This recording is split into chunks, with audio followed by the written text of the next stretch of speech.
आज हर कोई दूसरा इंसान एक आइडिया लेके घूम रहा है, कहता है जस्ट फंडिंग मिल जाए बिजनेस तो मैं उड़ा दूंगा, यूं चला दूंगा।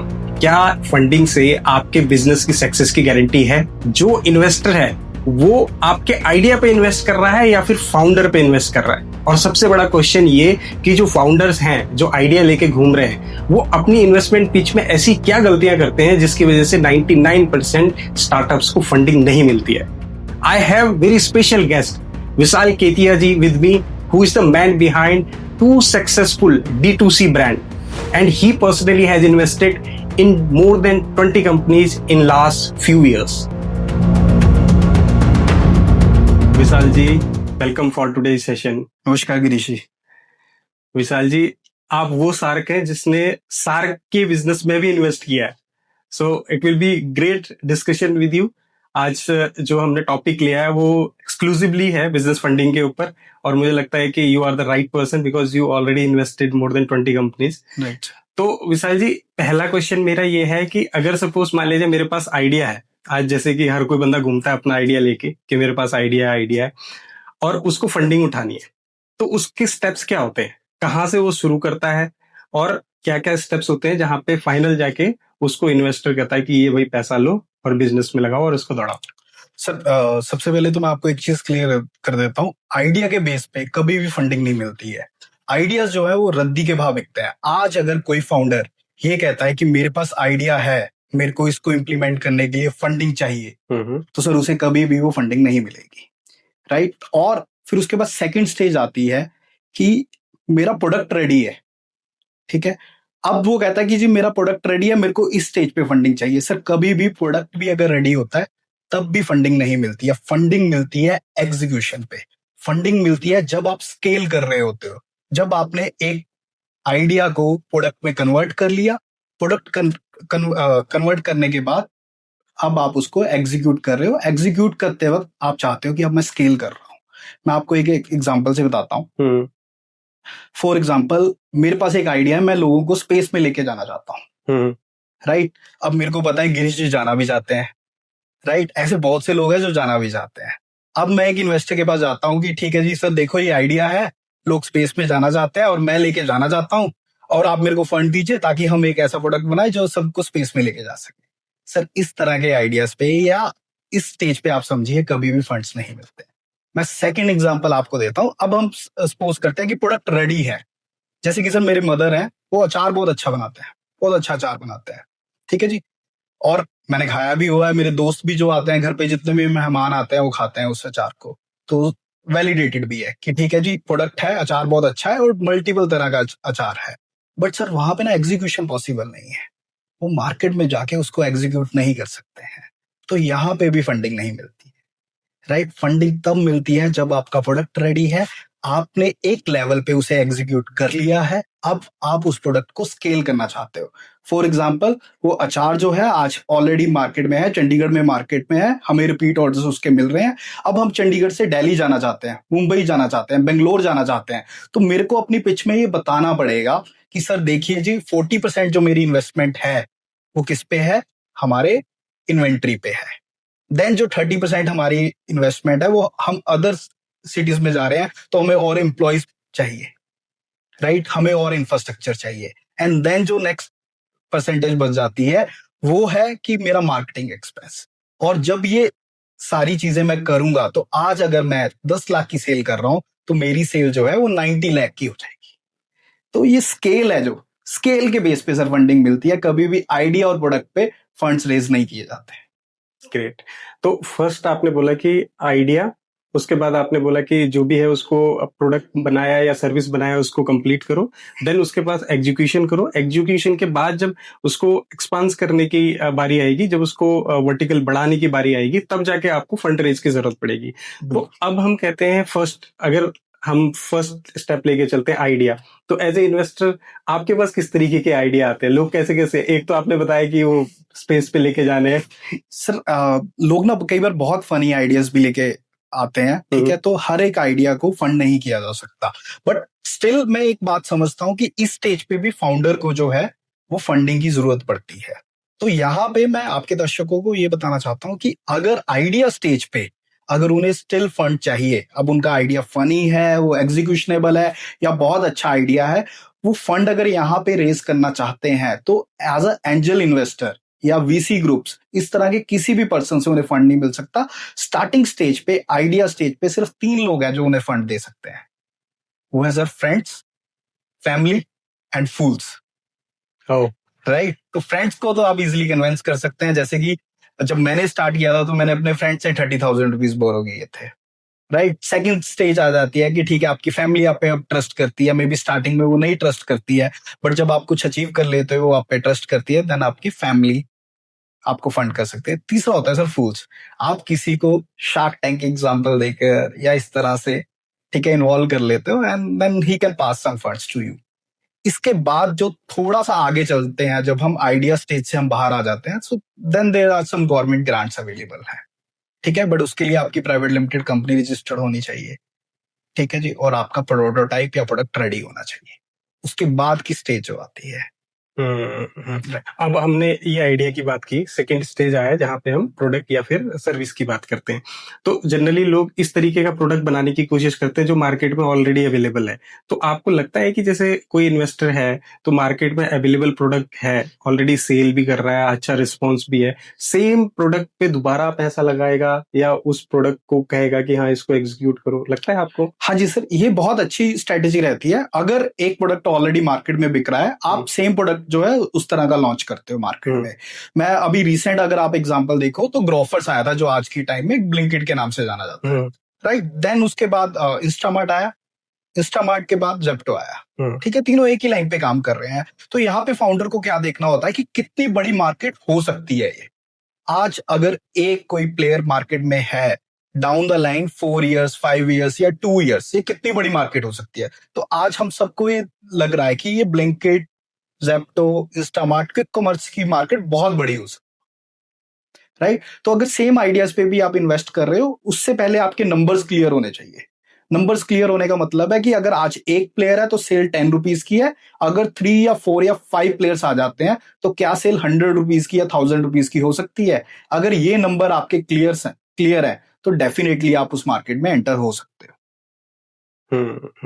अब आपने थर्ड बोला कि एग्जीक्यूशन अगर आपको करना है, बिजनेस आपने आइडिया को प्रोडक्ट में कन्वर्ट कर लिया, प्रोडक्ट को या सर्विस में कन्वर्ट कर लिया, उसके बाद आपने अब एग्जीक्यूट करना है उसको। एग्जीक्यूट भी आपने कर लिया लेकिन आपने और उसको आगे लेके जाना है, स्केल करना है। तो उस स्टेज पे आपको फंडिंग की जरूरत पड़नी चाहिए। तो जैसे मैंने पढ़ा है 99% जो फाउंडर है ना, वो अपनी जो इन्वेस्टमेंट है वो ले नहीं पाते। मतलब वो या तो पिच नहीं कर पाते उस तरीके से, या फिर मतलब जो भी रीजन रहे होंगे वो ले नहीं पाते इन्वेस्टमेंट। तो आपको क्या लगता है जो वो 99% फाउंडर्स हैं जो इन्वेस्टमेंट ले नहीं पाते, इन्वेस्टर के पास जा नहीं पाते, वो क्या गलतियां करते हैं? सबसे पहले तो ना यही गलती है कि हमेशा फंडिंग के बारे में सोचते रहना। हमेशा देखिए, हर किसी में एक स्किल होता है। मैं लोगों से जाके नेटवर्क कर सकता हूं, मैं लोगों को अपनी बात जाके समझा सकता हूं। So yes, there are high chances कि मेरे को फंड मैं रेज करने में इजी हो। बट अगर एक फाउंडर ऐसा है जिसे ऐसा लगता है मैं अपनी बात इतनी इजीली कन्विंस नहीं कर सकता उन लोगों को, तो मेरे को ऐसा लगता है उसको फंडिंग पे फोकस ही नहीं करना चाहिए। ठीक है, उसकी ग्रोथ जरूर हो सकता है कि थोड़ी स्लो रहे यहाँ पे। ठीक है, बट अगर उसकी फाउंडेशन स्ट्रांग है, उसका प्रोडक्ट स्ट्रांग है, उसकी एग्जीक्यूशन स्ट्रांग है, ठीक है, तो डेफिनेटली वो अपने प्रोडक्ट को 1 स्टेज से 2nd स्टेज पे ले जाएगा। यहाँ पे थोड़ी सी ग्रोथ स्लो रहती है। सर एक चीज और फाउंडर्स को समझने की जरूरत है, स्केल करते वक्त फंडिंग मिलती है जरूर, बट फास्ट स्केल करने के लिए फंडिंग मिलती है। जो काम आप आज 1 साल में करोगे, जब इन्वेस्टर आ जाता है, इन्वेस्टर एक्सपेक्ट करता है वो 2 मंथ्स में, 3 मंथ्स में। ठीक है, फास्ट और स्केल दोनों जब मिलते हैं तब इन्वेस्टर आता है।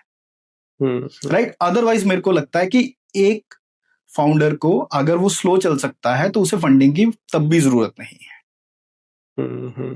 तो वो गलतियां क्या करते हैं? जैसे सपोज जो आपसे समझा, एक तो वो सपोज मान लीजिए वो नहीं है प्रेजेंटेबल या फिर उसको नहीं आता है अपने प्रोडक्ट को पिच करना, एक तो ये गलती हो सकती है। और क्या गलती? मैं सर आपको एग्जांपल के साथ बताता हूँ। अभी थोड़े टाइम पहले ना हमारे पास एक ड्रोन कंपनी आई थी, उन्होंने ड्रोन बनाया हुआ था।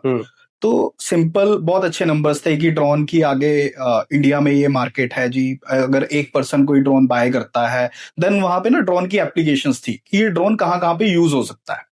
तो उस एप्लीकेशंस में उन्होंने बताया था कि ये मिलिट्री के लिए भी यूज हो सकता है, ये जो बड़ी बिल्डिंग्स है उसके लिए भी यूज हो सकता है, ये लॉजिस्टिक के लिए भी यूज हो सकता है। सर यहाँ पे एज अ इन्वेस्टर फाउंडर को लगा कि उसने बहुत सारी एप्लीकेशंस बता दी, then there are high chances, but उसने इन्वेस्टर को कंफ्यूज कर दिया। उसने बताया कि वो क्लियर ही नहीं है, उसका जो कस्टमर टारगेट है वो क्लियर ही नहीं है। इसके जगह अगर वो मेरे को एप्लीकेशंस में सिर्फ ये बताता कि सर देखिए ये ना बहुत बड़ी जो बिल्डिंग्स हैं उसको क्लीन करने के लिए यूज होगा, एंड देन काउंटर क्वेश्चन आता कि सर लॉजिस्टिक के लिए भी यूज होता, तो उसका आंसर होना चाहिए सर लॉजिस्टिक के लिए यूज हो सकता है, बट अभी हमारा फोकस जो है सिर्फ बिल्डिंग क्लीनिंग पे है। मैंने बिल्डिंग क्लीनिंग पे जो रिसर्च की है, अगर हम मैन पावर के साथ बिल्डिंग्स को क्लीन करते हैं तो एक्स एक्सपेंस आता है, but with the help of drone सबसे पहले तो जान का खतरा नहीं है बड़ी बिल्डिंग्स में। दूसरा वो जो एक्सपेंस है वो एक्स माइनस 50% हो जाएगा या 70% हो जाएगा। तो यहां पे उसका जो टारगेट कस्टमर है, जो उसकी टारगेट मार्केट है, वो बिल्कुल क्लियर हो जाती है। और देन आ जाते हैं नंबर्स कि सर एक शहर में इतनी बिल्डिंग्स हैं, 100 बिल्डिंग्स हैं, 100 बिल्डिंग्स जो है क्लीन करने के लिए एक्स अमाउंट खर्च करती है। अब हम एक सिटी के जो ओनर्स है उनका 50% जो है खर्चा जो है बचा रहे हैं बिल्डिंग क्लीन करने का, और हर 6 मंथ्स उन्हें बिल्डिंग जो है क्लीन करवानी पड़ती है। तो सर इस तरह के जो नंबर्स हैं, उसके बाद वो बताता सर हर साल क्लीन कराएगा, साल में 2 बार कराएगा, तो एक कस्टमर की लाइफ टाइम वैल्यू 10 ईयर्स की भी अगर ले लेता है तो x इंटू 10 हो जाती है। तो ये जो नंबर्स होते हैं ये बहुत इंपॉर्टेंट होते हैं, प्लस क्लैरिटी मार्केट में जाना किस तरह से है। अगर ये कुछ नंबर्स हैं क्लियर हो जाते हैं तो बहुत अच्छा रहता है, इन्वेस्टमेंट बहुत इजी हो जाती है। इन शॉर्ट आपको बताता हूं, सबसे पहले क्या है उसका, वो बताएगा एक स्टोरी अपनी कि why he started this, then यहां पे वो प्रॉब्लम बताता है। ठीक है, सेकंड आ जाता है सोल्यूशन, सोल्यूशन विथ क्लैरिटी कि जी मेरा टारगेट कस्टमर सिर्फ ये है, मैं इसको टारगेट करने वाला हूं, इस तरह से टारगेट करूंगा। थर्ड आ जाता है नंबर्स, नंबर्स की पूरा, क्योंकि एज अ इन्वेस्टर मेरे को अगर आज इन्वेस्ट करना है, it's purely a investment, nothing else. मेरे को फाउंडर से कोई हमदर्दी नहीं है। ठीक है, मैं हमेशा ये देखूंगा कि आज अगर मैं इसको एक्स अमाउंट इन्वेस्ट कर रहा हूं, डाउन द लाइन 5 ईयर्स बाद क्या मेरे को x into 10, x into 20, x into 30 return आ सकती है। तो थर्ड नंबर आ जा, थर्ड जो स्लाइड होनी चाहिए वो होनी चाहिए नंबर्स।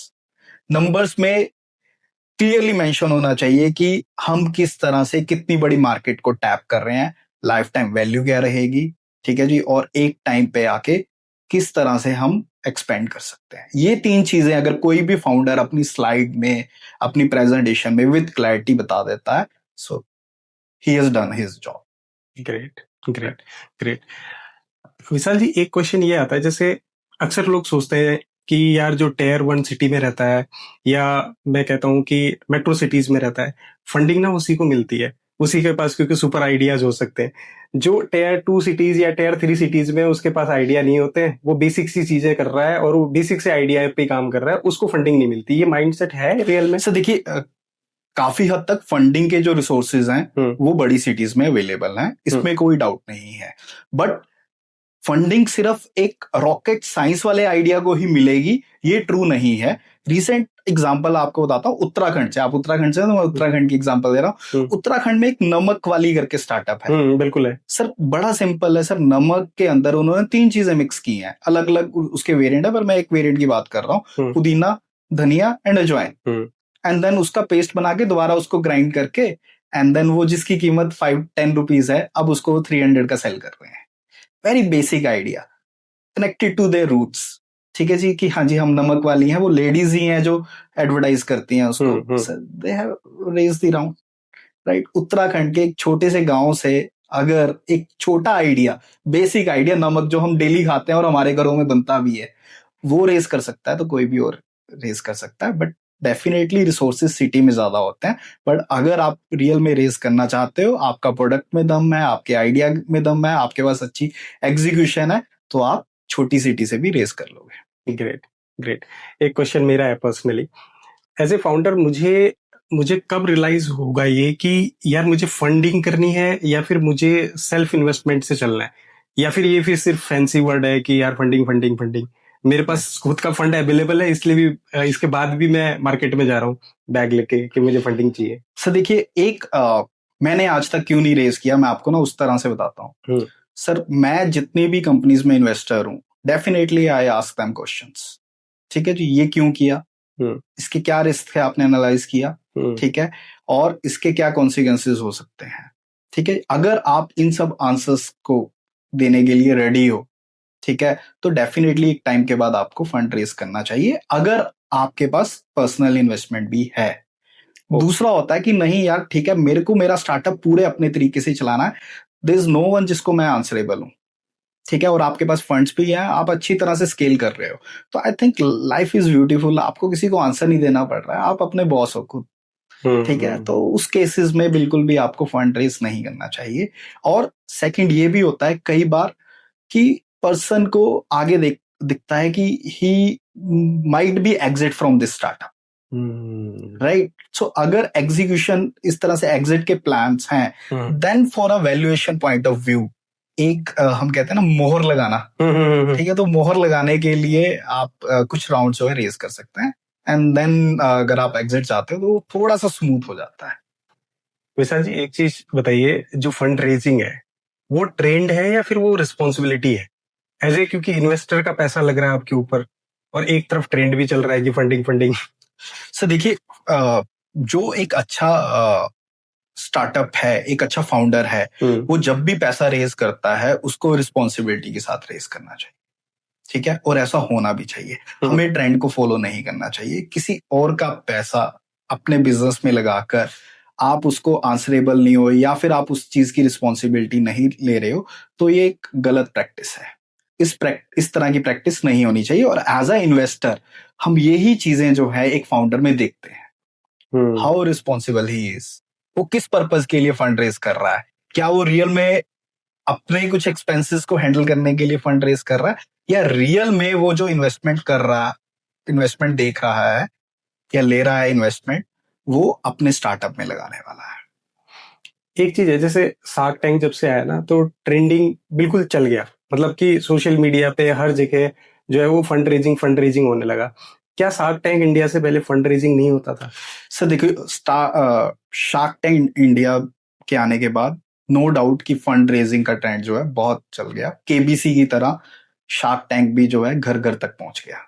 ठीक है जी, जैसे हम केबीसी देखते थे आज कुछ टाइम पहले, वैसे ही शार्क टैंक हो गया। बट सर शार्क टैंक में जितनी भी इन्वेस्टमेंट्स होती हैं, वो इन्वेस्टमेंट्स के बहुत ज्यादा राउंड्स होते हैं लाइव होने से पहले, और उसके बाद भी जो स्टार्टअप वहां पे पिच करते हैं, इवन दो अगर उनको शार्क्स फंड देते भी हैं, वो बाद में डील्स कैंसिल भी हो जाती हैं, क्योंकि कुछ एक नंबर्स रियल नहीं होते हैं, और कई बार फाउंडर्स भी बैकआउट करते हैं क्योंकि उन्होंने उस टाइम पे कम वैल्यूएशन पे शार्क्स को हाँ कर दी होती है। ओह राइट, तो अगर शार्क टैंक में ऑन स्क्रीन 10 डील्स हो भी रही हैं, वो बाद में मेरे को नहीं लगता 5 भी एग्जीक्यूट होती होंगी।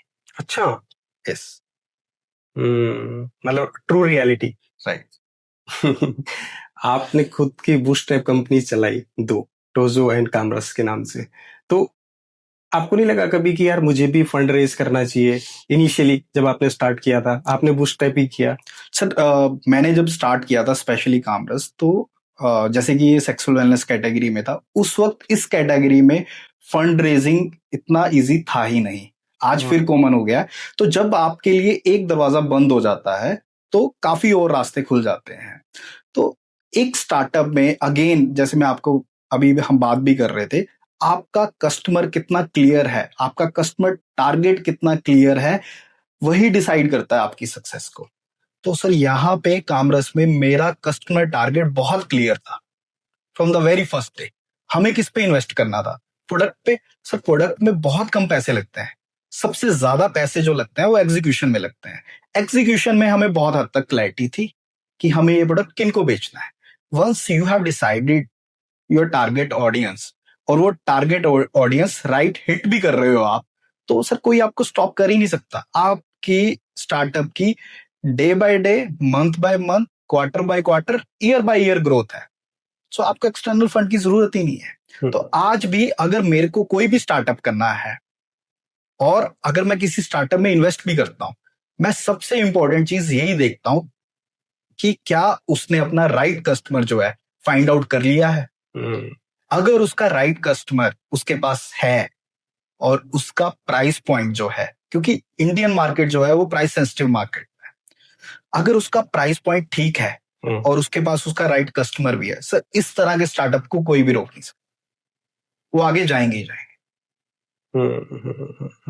तो आपने 20 से ज्यादा कंपनीज में इन्वेस्ट किया, तो एक तो आपने ये बताया कि टारगेटिंग, जो कस्टमर टारगेटिंग है, ये एक प्राइमरी वो है, फोकस है कि अगर आ रहा है कोई फंडिंग के लिए तो आपने ये देखना है कि टारगेट कस्टमर वो हिट कर रहा है या नहीं कर रहा है। इसके अलावा और कौन से पैरामीटर हो सकते हैं सर? इसके अलावा मैं, या फिर आप, मैं कहूँ आप देखते हो? मैं बताता हूँ सर, पोजीशनिंग बहुत इंपॉर्टेंट रहती है। मैं आपको एक एग्जांपल से बताता हूँ। हमारे चंडीगढ़ का एक बहुत फेमस स्टार्टअप हो गया, बड़ी बड़ी कंपनी से कम्पीट कर रहा है, लोहरी जीरा। हाँ सर, लोहरी जीरा की पोजीशनिंग जो थी वो ही उनका विनिंग पॉइंट है। आप सपोज कीजिए 3 फैंसी फाउंडर्स, ठीक है, सौरभ तो आई थिंक बाहर से भी पढ़ के आया, सिंगापुर से, तो वो आके एक लोहरी जीरा बना रहे हैं सिंपल पेट बॉटल में, पानी की बॉटल जो हम यूज कर रहे हैं। सर ऐसा नहीं होना चाहिए था, उनको पैकेजिंग पे बहुत ज्यादा टाइम लगाना चाहिए था, कैन में देनी चाहिए थी, ठीक है। सो अगर वो कैन में करते तो वो 25 से 50 रुपए में बेचते, वो कभी भी लोहरी जीरा बन ही नहीं पाता। उन्होंने यहाँ पे क्या किया, उन्होंने सबसे पहले प्राइस पॉइंट डिसाइड किया कि मैक्सिमम ड्रिंक्स जो है 15-20 रुपए में बिक रही हैं, क्योंकि वो बड़े प्लेयर से compete कर रहे थे, कोको कोला, पेप्सी जैसे। तो उन्होंने प्राइस पॉइंट अपना पहले ही ऐसा रखा जो शायद दूसरी कंपनीज के लिए इतना इजी नहीं था, 10 rupees. And then they did reverse engineering कि अब हमें पता है जी 10 रुपीज में हमने एक ड्रिंक बनानी है और मार्केट में सेल करनी है, अब इसके लिए हमें क्या करना पड़ेगा। तो उनकी जो पोजीशनिंग और प्राइस दोनों स्पॉट ऑन था। तो जब ये मिक्सचर सर एक स्टार्टअप में आ जाता है, उनकी पोजीशनिंग बहुत बढ़िया हो जाती है, प्राइस पॉइंट, प्रोडक्ट, तो वो निकल जाता है आगे। जो मैंने समझा आपसे, पहला आपने बोला कि अपना टारगेट कस्टमर आइडेंटिफाई करो। हाँ जी। सेकंड ये है अपना प्राइस पॉइंट डिसाइड करो, जिससे आप प्रोडक्ट की प्लेसमेंट जो है वहां तक डिसाइड कर पाओगे। Very true, very true. Right. बहुत मैं मजा इसको आपके ऑडियंस को ना थोड़ा और एग्जांपल के साथ बताता हूँ। सर फॉर एग्जांपल एक मजदूर है, फॉर एग्जांपल उसने कुछ गलत खा लिया, ठीक है, उसको अब दस्त लग गए हैं, राइट। आप उसको अगर पुड़िया में भी डाल के, अखबार में भी लपेट के कोई मेडिसिन या कोई चूरन दे दोगे ना, वो खा लेगा, वो उसको 5 रुपए या 10 रुपए खर्चने हैं। वहीं पे अगर एक इंजीनियर है, वो बहुत हैंडसम सैलरी विड्रॉ कर रहा है, सर उसको आप इस तरह से नहीं दे सकते हो, ठीक है। उसकी पोजीशनिंग जो है डिफरेंट होगी। उसको क्या चाहिए, एक नीट ग्लास ऑफ वाटर, एक बढ़िया प्रिस्क्रिप्शन वाली मेडिसिन, एंड देन चाहे वही पाउडर हो बट वो एक फैंसी पैकेट में चाहिए, ठीक है, देन ही कैन इनटेक। तो पोजीशनिंग जो है आपकी बहुत राइट मैटर करती है। नहीं तो बहुत मजा आया। मुझे लगता है कि आपने ना वो सारे जो फंडामेंटल है वो क्लियर कर दिए, और मुझे भी मजा आ रहा है इसमें, क्योंकि मेरे को भी बहुत इंटरेस्ट है इन सब चीजों में। एक चीज और है, जैसे आज अगर हम सोशल मीडिया पे देखें तो काफी लोग ना कुछ नया इन्वेंट करने की कोशिश करते हैं, लेकिन वो एग्जीक्यूशन में फंस जाते हैं।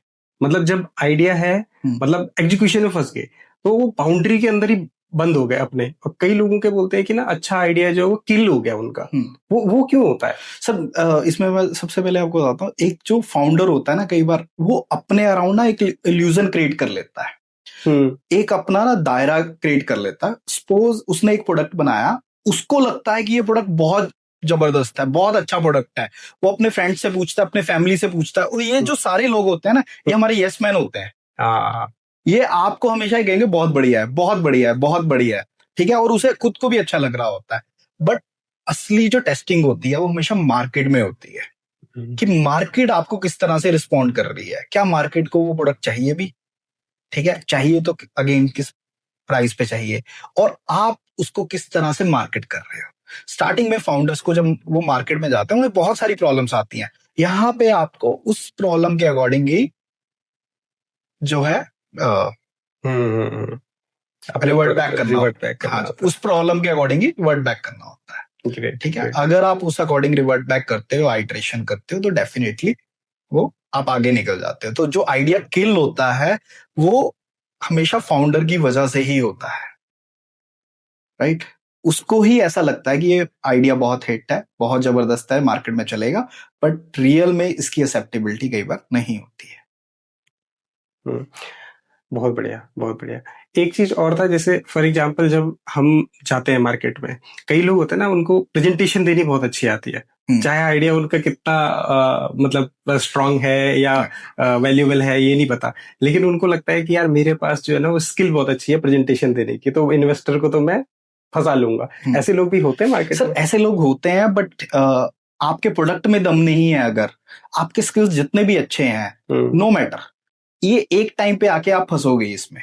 आपके प्रोडक्ट में भी दम होना चाहिए, ठीक है, नो डाउट। मैंने ये देखा है, कुछ फाउंडर्स ऐसे होते हैं जहां पे फाउंडर में दम होता है, प्रोडक्ट में इतना दम नहीं होता, वो भी निकाल लेते हैं, बट कहीं ना कहीं उन्हें देन प्रोडक्ट को आइटरेट करके, रिवाइज करके बेटर करना पड़ता है। अगर वो नहीं करते हैं तो फेल होते हैं। यहाँ पे सिर्फ चांसेस ये होते हैं कि अगर फाउंडर अच्छा प्रेजेंटेबल है, वो अच्छी नेटवर्किंग करता है, उसके फर्स्ट सेकंड राउंड जो है थोड़े से इजी हो जाते हैं, ठीक है, बट डाउन द लाइन उसकी फाउंडेशन भी स्ट्रांग होनी चाहिए, उसे करना पड़ता है, प्रोडक्ट आइटरेट करना पड़ता है, प्रोडक्ट को भी बेटर करना पड़ता है। विशाल जी, आज ना फंड रेजिंग जो है वो एक फैशन बन चुका है, जबकि हमारा फोकस कहाँ होना चाहिए? बिजनेस की सक्सेस पे। और लोग आज की डेट में बिजनेस की सक्सेस को जो है सिर्फ फंडिंग से ही कंपेयर करते हैं कि फंडिंग ले ली तो बिजनेस सक्सेस हो जाएगा। ये ट्रू है?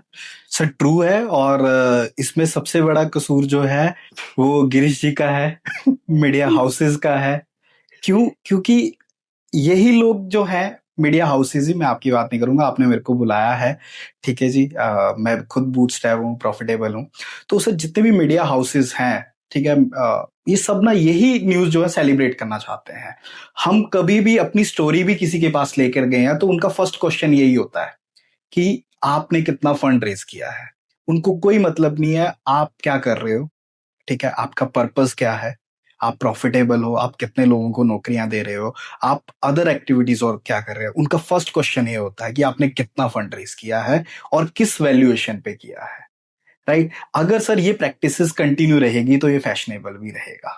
इसका एक छोटा सा सोल्यूशन है सर, इंस्टेड ऑफ कि फंडिंग रेज करने वाले जो स्टार्टअप्स हैं उनको सेलिब्रेट करें, जिन्होंने बूटस्ट्रैप किया है, जो प्रॉफिटेबल हैं, जो रियल जीडीपी में ग्रोथ कर रहे हैं, ठीक है, उसमें कंट्रीब्यूट कर रहे हैं, उन स्टार्टअप्स को भी सेलिब्रेट किया जाए, ठीक है, ताकि जो नया फाउंडर है, एक फर्स्ट टाइम फाउंडर है, उसके पास ये भी हो, सेकंड ऑप्शन भी हो कि नहीं यार बूटस्ट्रैप भी किया जा सकता है, और उसकी भी इतनी ही रिस्पेक्ट है, उसको भी उसी तरीके से देखा जाएगा जितना कि एक फंड रेजिंग वाले स्टार्टअप को देखा जाता है। एक और क्वेश्चन है, I think you are the right person to answer. एक एक्सपीरियंस फाउंडर है और एक फर्स्ट टाइम फाउंडर है, तो जो इन्वेस्टर है वो किसके ऊपर पैसा लगाना ज्यादा इंटरेस्ट दिखाता है? सर ये ना केस टू केस वेरी कर जाता है, ठीक है जी। एक्सपीरियंस फाउंडर के पास जो अच्छी चीज है वो है नेटवर्क, ओके, ठीक है जी। जो फर्स्ट टाइम फाउंडर है उसके पास है, आप कह सकते हैं, जज्बा, क्योंकि वो फर्स्ट टाइम कोई चीज कर रहा है। जब आप कोई चीज फर्स्ट टाइम कर रहे हो, आप उस चीज को ज्यादा एनर्जी से करते हो, राइट? आपको वो करने का ज्यादा शौक है, ठीक है, क्योंकि वो आप सारी चीजें फर्स्ट टाइम एक्सपीरियंस कर रहे हो। तो यहाँ पे क्या होता है कि सर अगर जो एक्सपीरियंस फाउंडर है उसके पास सर नेटवर्क है, जो फर्स्ट टाइम फाउंडर है उसके पास क्या है कि वो जज्बा करने का, राइट? आई थिंक दोनों ही तरह के फाउंडर्स को जो है पैसे मिल जाते हैं, डिपेंडिंग अपॉन कि वो किस तरह से इसको एग्जीक्यूट करेंगे। एक ना स्टार्टअप में कॉमन प्रॉब्लम जो मैंने देखी है वो क्या होता है, जो फाउंडर्स होते हैं, मतलब टीम ऑफ फाउंडर्स हम बोले, या फिर 2-3 जो पार्टनर्स होते हैं, उनके बीच में सिंक्रोनाइजेशन नहीं होता है, जिसकी वजह से क्या होता है कि वो सक्सेस भी नहीं ले पाते और उस तरीके से फंड रेजिंग भी नहीं कर पाते। तो आपको लगता है कि जो स्टार्टअप्स हैं वो वन मैन शो चलना चाहिए, या फिर मतलब पार्टनर्स इन्वॉल्व करने मतलब वैल्यू करते हैं? सर देखिए, हमेशा ना पार्टनर बहुत इंपॉर्टेंट रोल प्ले करता है, ठीक है जी, सबसे पहले। बट आपके रोल्स जो हैं स्टार्टिंग में ही अगर डिसाइड होते हैं, फाउंडर्स क्या गलती करते हैं कि अपने फ्रेंड को ले लेते हैं मैक्सिमम टाइम, ठीक है, या अपनी फैमिली में से किसी को बना लेते हैं। सर ये जितनी प्रैक्टिसेस हैं ये गलत हैं। फाउंडर को फाउंडर का मतलब है क्या क्वालिटीज मुझ में है और क्या क्वालिटी जो है मेरे को फाउंडर में है, ठीक है जी। तो जिस चीजों में मैं लैक कर रहा हूं, सो आई थिंक मेरे को फाउंडर का वहां पे वो स्किल सेट होना चाहिए। अगर ये कॉम्बिनेशन हमेशा एग्जीक्यूट करता है किसी चीज को तो उसके बेटर रिजल्ट आते हैं। अदरवाइज वो दोनों में फाइट्स ही होती हैं। अगर दोनों लीडर हैं, दोनों सिर्फ ऑपरेशंस ही हैंडल कर रहे हैं, दोनों मार्केटिंग ही हैंडल कर रहे हैं, तो हमेशा प्रॉब्लम्स रहेंगी रहेंगी। बट अगर आप एक चीज देखिए, एक मार्केटिंग का बंदा है, एक टेक्निकल बंदा है, मैं एक जनरल एग्जांपल ले रहा हूं, तो जो मार्केटिंग वाला बंदा है वो मार्केटिंग पे फोकस करेगा और उसे पता होगा कि he is best in that category. जो टेक का बंदा है उसे पता है कि ये मैं टेक का बंदा हूं, मेरे को टेक जो है वो एग्जीक्यूट करना आता है। ठीक है, मैंने बहुत सक्सेसफुल जो स्टार्टअप्स देखे हैं उसमें हमेशा यही होता है कि वो कॉम्बिनेशन जो है दोनों फाउंडर्स का, वो सेट बैठा होता है। सेट इसी तरह से बैठा होता है कि उनके स्किल्स जो है वो ओवरलैप नहीं कर रहे होते हैं। जब स्किल्स ओवरलैप करते हैं then there is a fight, right. तो फाउंडर चूज करते वक्त आपको इन्हीं चीजों का ख्याल रखना होता है। जैसे एक एक स्टार्टअप है, उसने इन्वेस्टमेंट के लिए रेज किया, फंड रेजिंग के लिए किया और उसको फंड मिल गया। उसके बाद फिर वो सेकंड राउंड के लिए गया, फिर वो थर्ड राउंड के लिए गया। कहीं ऐसा तो नहीं वो फंड रेजिंग के चलते चलते वो अपनी खुद की वैल्यू जो है वो बर्नआउट कर गया और फिर वो प्रेशर में जी रहा है कि यार मुझे तो अपने इतने लोगों से फंड रेज करा लिया, उनका प्रेशर मुझे लग रहा है। ऐसा होता है रियल में? सर देखिए, प्रेशर तो हमेशा रहता ही है फाउंडर पे। एक कोई भी जो बिजनेस रन कर रहा है उसके ऊपर एक हमेशा कंपनी का प्रेशर रहता ही रहता है। बट जो आप बात कर रहे हो कि उसका अपना शेयर जो डाइल्यूट हो रहा है, वहां पे क्या हो रहा है कि जितनी बार वो डाइल्यूट कर रहा है अपना शेयर, उसकी कंपनी की वैल्यूएशन जो है वो बढ़ रही है। ठीक है, तो फॉर एग्जाम्पल अगर आज मेरे पास 100% शेयर है और मेरी कंपनी की वैल्यू जो है वो 100 रुपीज है फॉर एग्जाम्पल, तो अगर मैंने 10% डाइल्यूट किया है अपना, तो हो सकता है मैं at the valuation of 500 rupees जो है डाइल्यूट कर रहा हूं। ठीक है, तो शेयर तो मेरे पास 90 रुपीज है, 90% है, बट अब मेरा जो 90% शेयर की वैल्यू है वो 450 रुपीज है, राइट। ऐसे ही अगर मैं 1000 रुपीज पे करता हूं 10% फर्दर डाइल्यूट, ठीक है, देन वो जो है उसकी वैल्यूएशन जो है वो ज्यादा है। तो एक टाइम पे आके अगर मेरे पास 1% भी बच जाता है, पर मेरी कंपनी की वैल्यूएशन उस वक्त फॉर एग्जाम्पल अगर 1000 करोड़ है, तो 1% भी जो है मेरे लिए इनफ है। एक जनरल क्वेश्चन है, मेरा खुद का भी है। एक फंड रेजिंग के लिए गया फाउंडर, उसको 2 इन्वेस्टर मिले। एक इन्वेस्टर वो है जिसको सिर्फ पैसा देना आता है, एक है जिसके पास में प्रीवियसली एक्सपीरियंस भी है और वो फंडिंग के साथ साथ मेंटरशिप और बाकी गाइडेंस भी उसको देता है। तो अगर हम दोनों को कंपेयर करें तो हमें कौन सा इन्वेस्टर चूज करना चाहिए? सर देखिए, सबसे पहले तो एक फाउंडर को अपना बिजनेस ना खुद का अच्छी तरह से रन करते आना चाहिए। ठीक है जी, he should be master of all things. ठीक है, अब सेकंड आ जाता है क्या दोनों जो इन्वेस्टर हैं वो सेम वैल्यूएशन पे दे रहे हैं? अगर सेम वैल्यूएशन पे दे रहे हैं तो डेफिनेटली जो अपना एक्सपीरियंस लेके आ रहा है, साथ में जो अपना नेटवर्क लेके आ रहा है मनी के अलावा, उसको चूज करना चाहिए। But on the another hand अगर जो सिर्फ जिसको पैसा देना है वो बेटर वैल्यूएशन पे दे रहा है, उससे बेटर वैल्यूएशन पे दे रहा है, तो आई थिंक बेटर वैल्यूएशन वाला पर्सन जो है उसे सिलेक्ट करना चाहिए। ओके, मतलब हमें जो वैल्यूएशन अच्छी दे रहा है हमें उस तरफ जाना चाहिए, उस तरफ जाना चाहिए। अब इसके साथ मैंने आपको ये भी चीज बोली है कि उसको सारी चीजों का आइडिया होना चाहिए। अगर उसको लगता है कि ये 10 रुपीज जो मेरे को एक्स्ट्रा मिल रहे हैं और यहाँ पे कम मिल रहे हैं, बट यहाँ पे जो एक्सपीरियंस साथ में आ रहा है 10 रुपीज कम लेकर, वो मेरी बिजनेस की ग्रोथ में हेल्प करेगा, देन उसके पास वो सेकंड वाली चॉइस भी है। बट अगर उसको लगता है कि वो जो नेटवर्क है वो तो मैं 2 रुपए में ही बना लूंगा, ठीक है, या वो जो एक्सपीरियंस है मैं एक कंसल्टेंट हायर करके ही कर लूंगा, ठीक है, तो उसको एक बेटर वैल्यूएशन वाला ही जो स्टार्ट इन्वेस्टर है वो लेना चाहिए। इसमें मेरा थोड़ा सा मतलब वे अलग है बात करने का इस टॉपिक पे। तो मैं ये समझता हूँ, पर्सनली मेरा जो एक्सपीरियंस है वो ये है कि आपको वैल्यूएशन के साथ साथ अगर मेंटरशिप मिलती है तो वो ज्यादा वैल्यू ऐड करेगी आपको। क्यों वैल्यू ऐड करेगी? बिकॉज आप सिर्फ फंड रेज करने नहीं जा रहे, आप एक्सपीरियंस लेने भी जा रहे हैं और मेंटरशिप लेने जा रहे हैं। अगर आपके पास कोई ऐसा इन्वेस्टर है जो आपको मेंटोर कर सकता है तो मुझे ऐसा लगता है पर्सनली कि आप उसको उस तरफ जाना। बिल्कुल, आपकी बात बिल्कुल ठीक है, बट यहाँ पे ना जब फाउंडर वैल्यूएशन वाले गेम में आ जाता है तो वैल्यूएशन भी उतनी ही इंपॉर्टेंट आ जाती है। जो अदर थिंग्स हैं वो उसको फिर अवेल हो सकती हैं, ठीक है, बट वैल्यूएशन जो है वो उसके लिए उस वक्त फाउंडर के लिए और इन्वेस्टर के लिए सबसे बड़ी जो जरूरत है वो वैल्यूएशन की है। बट डेफिनेटली यहाँ पे कुछ बिजनेस प्रोस्पेक्ट भी आ जाते हैं। फॉर एग्जांपल, अगर लेट्स से एक इन्वेस्टर है जिसके पास होटल की बहुत बड़ी चेन है, ठीक है, और मैं बेडशीट्स बनाता हूँ, ठीक है, फॉर एग्जांपल, या बेडशीट सेल कर रहा हूँ, तो वहां पे इन्वेस्टमेंट इस तरह से होती है, स्ट्रेटेजिक इन्वेस्टमेंट हो रही है कि सर अगर आप आज मेरे में इन्वेस्ट करते हो, तो इन्वेस्टर जो इन्वेस्टर है वो कहता है कि अगर मैं आप आज में इन्वेस्ट करता हूं तो डेफिनेटली जो आपकी बेडशीट्स हैं वो मैं आगे अपने होटल में, न्यू होटल्स में इंप्लीमेंट करूंगा। या इसको और बेटर तरीके से लेते हैं कि मैं एक लॉन्ड्री वाला स्टार्टअप हूँ, ठीक है, मैं क्लीनिंग वाला स्टार्टअप हूँ, तो वो कह रहा है कि जी मेरे पास 100 होटल्स हैं, जिस दिन मैं आया तो 100 होटल की क्लीनिंग तो तेरे पास आ ही गई।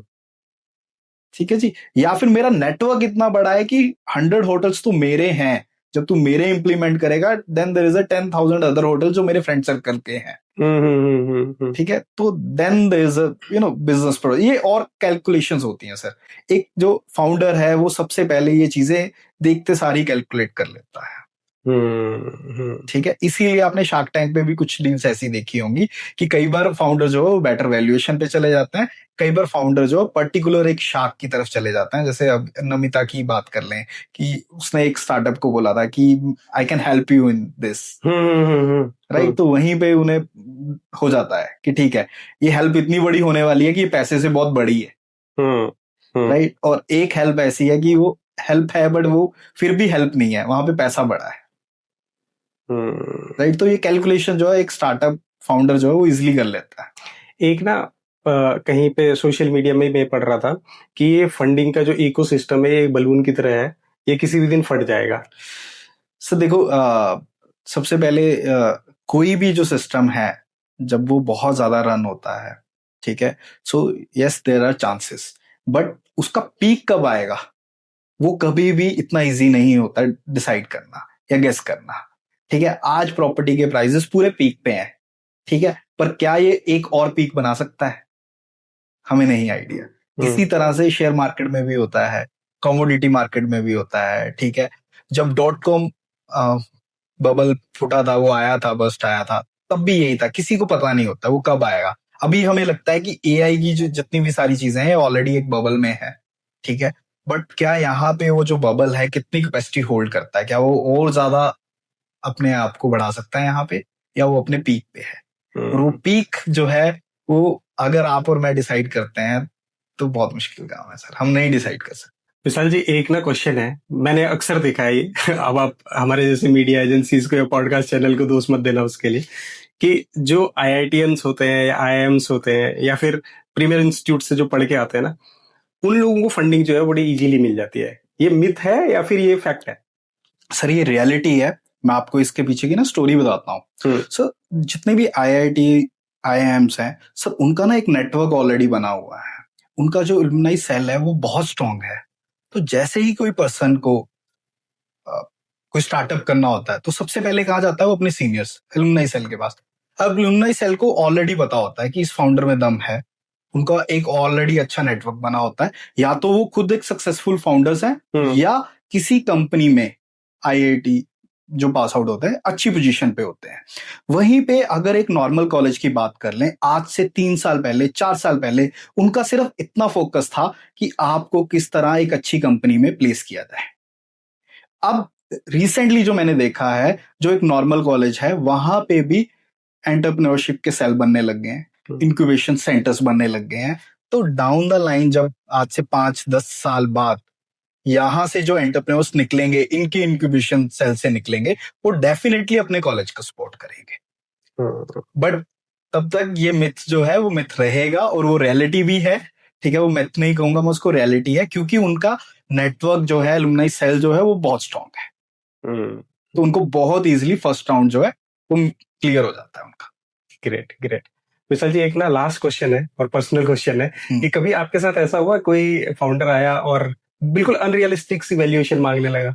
सर मैं बताता हूँ, ये ना बहुत बार होता है ऐसा, अनरियलिस्टिक जो इन्वेस्टमेंट भी मांगी जाती है और अनरियलिस्टिक फिगर्स भी बताई जाती हैं, दोनों चीजें होती हैं। अब मैं रिसेंटली एक केस बताता हूँ आपको। एक फाउंडर आया, ठीक है जी, फाउंडर ने मेरे को क्या कहा कि वो एक बड़े वीसी ग्रुप से पैसे रेज करना चाहता है। क्यों?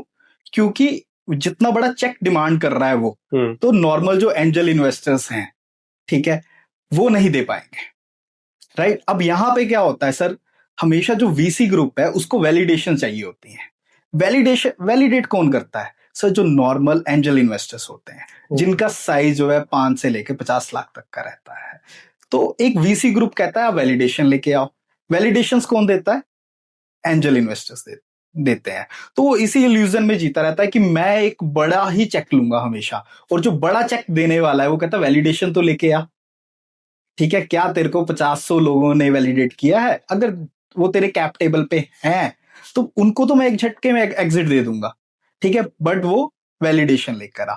और नॉर्मली क्या होता है, वो स्टार्टअप ये बात समझता नहीं है, ठीक है, छोटा चेक वो लेना नहीं चाहता, बड़ा चेक उसे मिलता नहीं है, एंड देन वो ब्लेम जो है इकोसिस्टम को करता है, दम तोड़ देता है। Right. It was great talking to you Vishal ji. और मुझे लगता है कि आज जो फंडिंग को लेके जितने भी क्वेश्चंस मेरे ऑडियंस में रहे होंगे ना, और ऑडियंस से बाहर भी जो नए लोग भी देखेंगे, सबको आंसर मिल गए होंगे। Right. और मुझे लगता है अगर उनके कुछ क्वेश्चन रह गए हो तो मैं रिक्वेस्ट भी करूंगा उनसे कि कमेंट पे डालें, ताकि हम लोग एक नेक्स्ट सेशन फिर आपके साथ करें। बिल्कुल 101% sir. Great sir, it was great talking. Thank you sir, thank you, मेरे को भी बहुत मजा आया आपसे बात करके। Thank you so much. Thank you जी, थैंक यू सर।